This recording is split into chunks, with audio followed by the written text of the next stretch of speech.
WhatsApp guys, Yogi Adityanath ji ने क्या कुछ कहा है वक्फ बोर्ड के लिए, शायद से उसके बारे में कुछ बात हो सकती है, क्योंकि टाइटल से मुझे लग रहा है। और मिस्टर मुन्ना भाई की वीडियो तो बहुत सारी चीजें होंगी इसके अंदर, तो देखते हैं। चैनल पर नए हो तो प्लीज सब्सक्राइब और वीडियो को कर दें लाइक। 1 2 3 गो।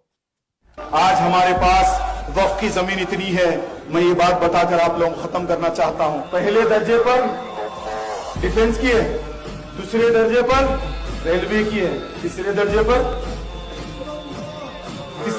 पर मियां भाइयों की है, हमारे बाप दादा की जमीन है। यही तो नहीं करना था मौलाना, बाप दादा को नहीं घुसाना था। योगी बाबा तो बाप दादा का कागज ढूंढ कर पता लगाएंगे, वो पुराना वाला कागज कि संपत्ति किसकी है। भीख मांगकर अपना पेट भरते थे उनकी है, या फिर जो कड़ी तपस्या साधना और मेहनत से बचाए थे उनका है। प्रयागराज में तो सैकड़ों एकड़ भूमि पे तमाम भूमाफियाओं ने कब्जा किया हुआ है और देर सवेर तो खाली होना ही है।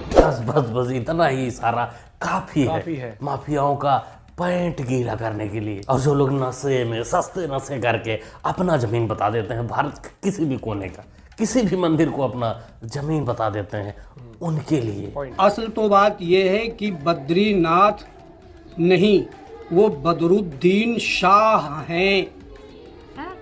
ये मुसलमानों का धार्मिक स्थल है, ये मुसलमानों के इसको हवाले कर देना चाहिए इनको।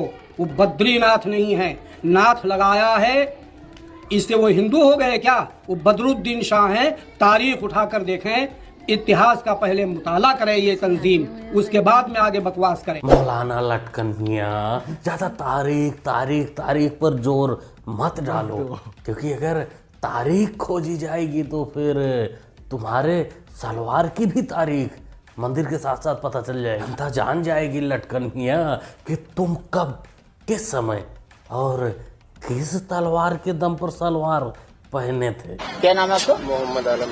अच्छा, क्या मामला था ये आपका? आज मकान गिराया है प्रशासन ने। तो अवैध जमीन है जी, तो वो तो टूटेगी। कितनी जगह आ रही है इसके अतिक्रमण? ये तो मेरे को नहीं पता कितनी जगह आ रही है। आज क्या हुआ? आज ये मकान टूटे तो है। Bye bye tata goodbye. से टूटे हैं।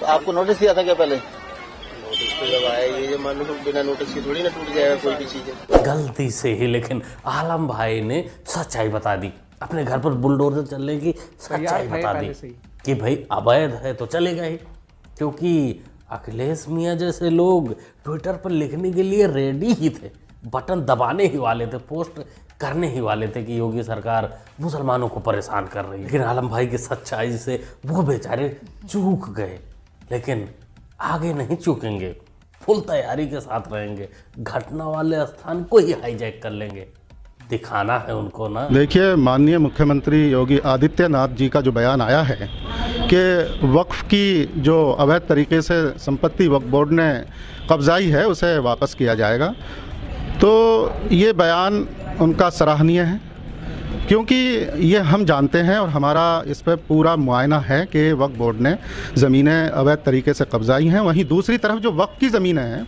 वो भी वक्फ बोर्ड ने खुर्द-बुर्द की हैं और माफियाओं के हवाले की हैं, अवैध कब्जे कराए हैं। तो हम माननीय मुख्यमंत्री जी ने जिस तरह से कहा है, ये एक बहुत बड़ा कैंसर हो गया है और ये वक्त रहते इसका इलाज नहीं होगा तो कभी नहीं हो पाएगा। आर पार तो हो जाएगा चौधरी साहब, बिल्कुल आर पार हो जाएगा, क्योंकि योगी बाबा के हाथ में जो मामला है वो आर पार ही होना है। मोदी जी के तरीके से बीच में लटकाते नहीं, बीमारी को जड़ से खत्म करने में विश्वास रखते हैं बुलडोजर बाबा। क्योंकि 2 दिन पहले जो जेपीसी की मीटिंग हुई थी लखनऊ में, मीटिंग के बाद जैसे लटकन का अब्बू जैसे भड़क कर भागा था और बयानबाजी फैल रहा था बाहर, उससे साफ साफ इशारा लगता है कि अब की बार तो आर पार हो ही जाएगा। हो सकता है 31 जनवरी को ही आर पार हो जाए। उत्तर प्रदेश में 95% वक्फ प्रॉपर्टीज जो है वक्फ बाय यूजर है। अब ये जो बिल आया है, इस बिल में वक्फ बाय यूजर अगर आप निकालेंगे तो फिर उन प्रॉपर्टीज का स्टेटस क्या होगा बताइए? CAA का प्रोटेस्ट हुआ था, हाँ प्रोटेस्ट होगा, बराबर होगा, एहतजाज होगा, क्यों नहीं होगा? क्यों नहीं होगा, बिल्कुल होगा, बिल्कुल धरना प्रदर्शन करो। CAA के टाइम पर भी पहले गए थे, यहाँ भी पहले जाओगे। जब वक्फ संशोधन कानून पास होगा तो लखनऊ में वक्फ बोर्ड को बड़ा झटका लगेगा, क्योंकि वक्फ के हाथों से इमाम बाड़ा निकल जाएगा। जी हां, महाकुंभ से ही योगी सरकार ने खुला ऐलान कर दिया है कि इमाम बाड़ा पर मुस्लिमों का दावा जाने वाला। देखो जी, एक और जख्म, एक और जख्म।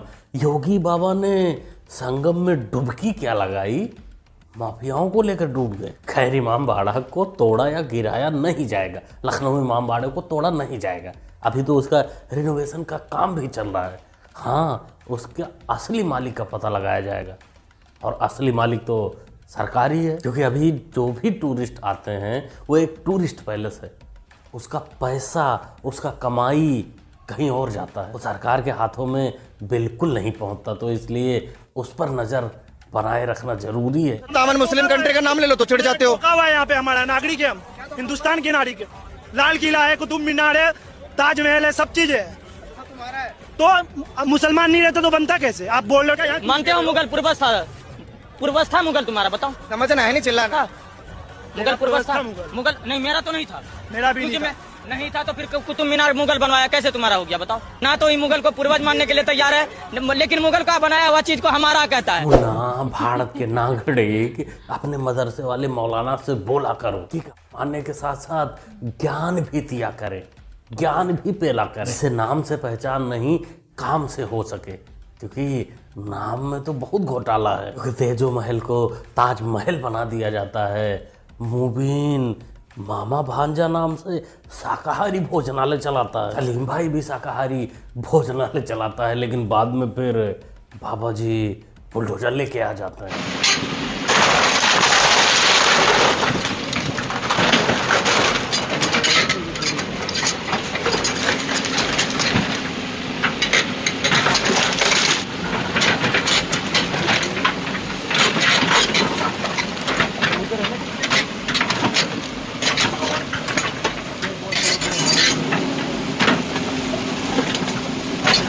वीडियो गुजरात के द्वारका का है, जहां 53 करोड़ की संपत्ति, जहां अवैध बिल्डिंग बनाई गई थी, अवैध मजार बनाए गए थे, अवैध मस्जिद बना दी गई थी, उसको कब्जाधारियों से मुक्त करा दिया गया। और मुक्ति ना पाने के कारण मौलाना साहब रो रहे हैं।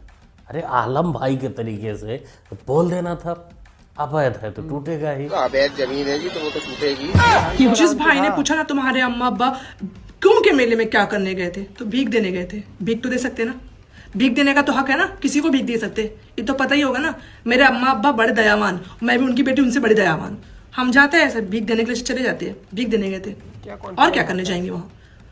मदद करना हमारा काम है, हम मदद करने जाते हैं, चले जाते हैं। कहीं पे भी ऐसा कुछ नहीं, मदद करने के लिए, भीख देने के लिए हम कहीं भी जाते हैं। वो सब तो ठीक है, लेकिन हमारे शेर सिंह भाई के समझ में ये नहीं आ रहा है कि जिसके घर का दाल रोटी रात में गुप्ता जी के यहाँ मरहाने से चल रहा हो, वो कुंभ में भीख देने जा रहे हैं। मोहतरमा, अगर भीख देना ही है, शौक ही है, पैसे वाली ही हो, गुप्ता जी के यहाँ से ज्यादा इनकम हो गई है, तो अपने भाई को भीख दो। सबसे ज्यादा जरूरत इसी को है। 22 मदरसे में 5 लाख रुपए का बिजली का बिल आया हुआ है, पर बिजली का बिल कंटिन्यू आता रहा और बिजली के बिल के बारे में कारी साहब को कोई भी जानकारी नहीं थी। जब से इनको पता लगा है, बिजली के बिल को पे कराने के लिए बहुत कोशिश कर रहे हैं। आप बिजली के बिल का नंबर डालकर खुद भी चेक कर सकते हैं, और इस बिल की RC भी कट चुकी है। बिजली विभाग वाले भी बहुत परेशान कर रहे हैं। भाई आप तमाम हजरात से मदद की दरख्वास्त। इसमें तो सबसे मजेदार बात ये थी कि मौलाना साहब को पता ही नहीं कि मदरसे का बिल भी आता है। इनको लगा कि जैसे बच्चा ऊपर वाले की देन होता है, वैसे बिजली भी ऊपर वाला ही दे रहा है। इसने ऊपर वाले के सहारे ही छोड़ रखा था। लेकिन जब बाबा का हंटर चला, तब इसे पता चला कि नहीं नहीं नहीं, 5 लाख रुपए बिजली का बिल यही भरना पड़ेगा।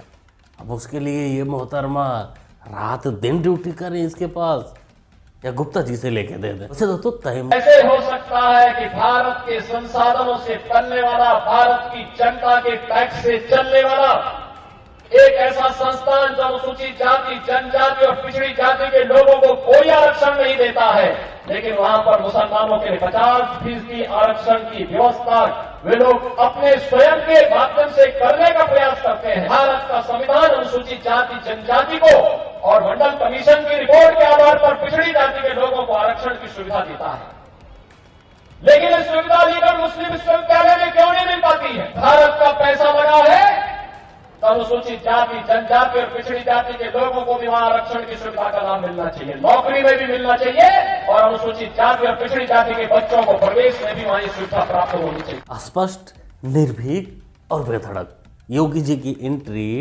दिल्ली चुनाव में हो चुकी है। अलीगढ़ मुस्लिम यूनिवर्सिटी को अब SC, ST और OBC को भी आरक्षण देना होगा। साथ में बिजली का बिल अगर बकाया होगा तो वो भी देना होगा, क्योंकि उसको यहीं भरना होता है, वो बगैर आरक्षण के भरा जाएगा। पॉइंट। बाकी इस बात से खुश हो।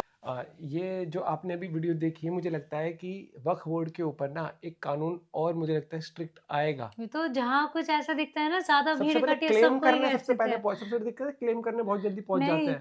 अभी कुछ दिन पहले एक बयान आया था, ठीक है, कि जो एंटीला हाउस ना, हाँ, कह रहे थे कि वो अंबानी का जो घर है वो भी वक्फ बोर्ड की जमीन पे है। भाई वो तो अच्छा हुआ भी वहाँ पे वो पानी वानी नहीं मिला चंद्रग्रहण पे, वरना वहाँ पे चंद्रयान, वहाँ जहाँ चंद्रयान तो गया है, चंदा पे तो गया है, मतलब वहाँ वो नहीं, जिस दिन वहाँ लगा ना कि यहाँ हवा वो क्लेम कर देंगे पानी वानी, यहाँ हमारे तो वो ऐसे पहले हमारा है। इस देश में मुझे लगता है कि फ्रीडम ऑफ स्पीच है, लेकिन कई लोग उसका थोड़ा सा ज्यादा फायदा उठा लेते हैं। और दूसरा, वो भाई सही था, नोटिस तो आया था और पता था, एक दिन वो चिल मोड में था, उसने कहा था कल जाती आज जाए, जानी तो है, जब तक रह वो उसका कॉन्फिडेंस सही था कैमरे पे भी। अगर अवैध है तो जाएगी। मैंने कहा ले भाई, पढ़ाई लिखाई कर रखी है इसने, बढ़िया। और एक वो कितनी कब्जा कर रखी थी, 53 करोड़ की, वो भाई गजब है भैया। अपना पॉइंट भी शेयर कर सकते हैं इस बारे में। बाकी जुड़े रहिए, मुस्कुराते रहिए, बाय बाय, टेक केयर।